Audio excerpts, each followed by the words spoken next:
What's up everybody, welcome back. Thank you so much for taking the time to hang out. In this video we're doing things a little different. We actually had to take a little walk because we were getting a little claustrophobic inside the apartment. But today we're making time lapses on the DJI Osmo Mobile 3 and the Moment app. Let's go.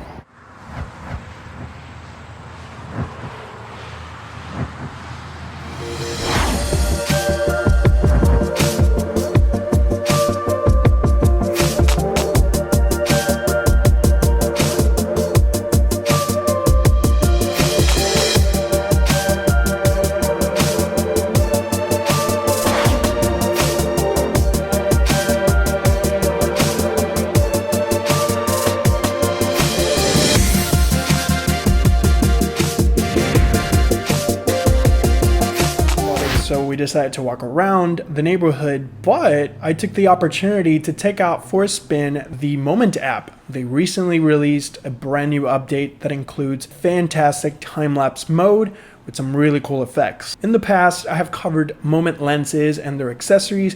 You can actually check the link in the description or the annotation. And I was very surprised because the Moment app has evolved substantially. It has a lot of really cool options for custom photos and videos. Not only it has the option for you to adjust your shutter speed, ISO, exposure compensation, focus, white balance, color profiles for videos. It also has corrections for their lenses. So if you're using an ultra wide lens, or if you're using a telephoto lens, a fisheye, or an anamorphic, the app actually has that natural de-squeeze option for you to be able to do less work in post-production. It has pretty decent integration with the DJI Osmo Mobile 3, where you can actually trigger the shutter with the buttons and you can assign different controls to the slider on the left. So you can actually use the zoom slider for focus, you can use it for ISO, you can use it for white balance. So it's really cool to see that there's an app that has that integration besides the DJI Mimo app, which is a fantastic app. Now the reason why I decided to take it out for a spin is that brand new time-lapse mode. Time lapses and hyperlapses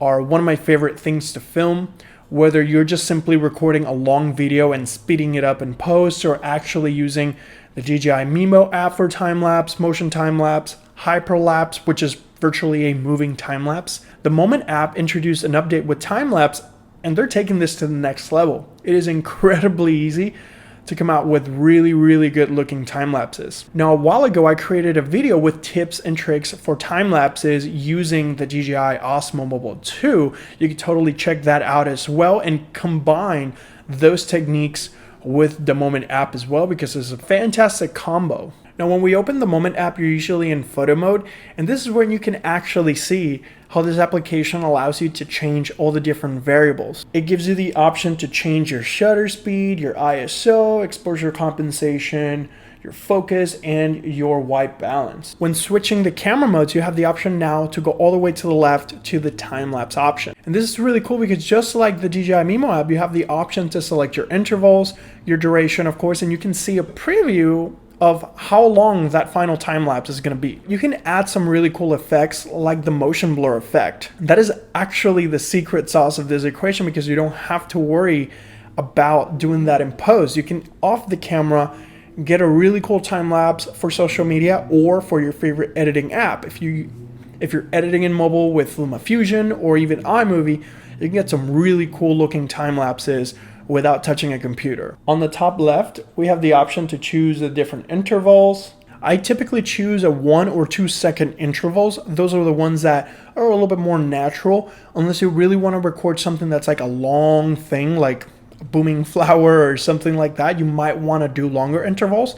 But if you're walking down the street with your DJI Osmo Mobile and you want to create really cool hyperlapses, definitely 1 or 2 second intervals are going to be just fine. You can also select the amounts of frames that you want to capture overall, and that of course will impact the overall duration of the time lapse. And it's really cool because it's an expectation setter. You do have the option to see what the final result lengthwise is going to be. That way you can properly adjust that before you venture into the time lapse.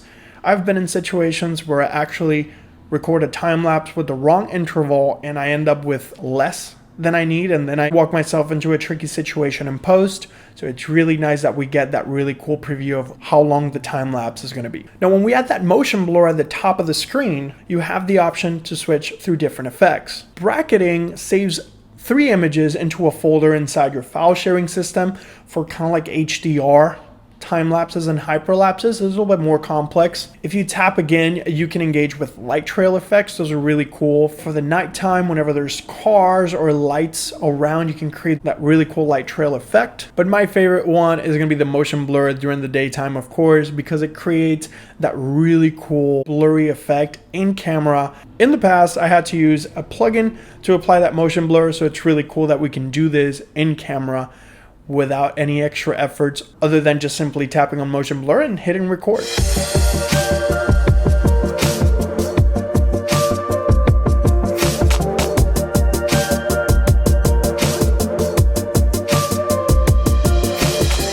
Now, once your time lapse or hyperlapse is ready, all you have to do is hit the export button, and this gives you an additional layer of customization because you can choose your frame rate, your format, and your FPS. If you want it to match a frame rate of your project, whether it's a 24, 30, or 60 frames per second project, right off the camera, you can actually get that clip without any extra effort, which is huge. Now, having said that, I'm very impressed with what Moment did with their application regarding time-lapse, hyperlapse, and just pretty much the amount of control that you have for photography.